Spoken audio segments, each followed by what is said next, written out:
My advice to a young poet would be, don't pay any attention to rules would be my advice. I think there's a lot of structure set up. Here's 10 best ways to write a poem.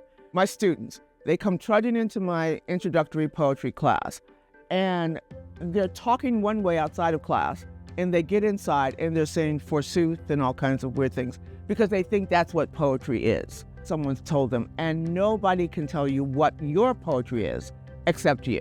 My hardest job as a teacher is to kind of shatter all those rules and all those preconceived notions about what poetry is, how it's supposed to sound. Some of the poets that have affected me most of all are people who showed up for the open mics when I was doing poetry on stage, people who pumped gas, or they worked in the drugstore, or they were a substitute teacher, and they'd show up every Sunday and they'd read something that was really important to them. And that's my inspiration, people who are moved to words to tell a story that they didn't think they'd be able to tell.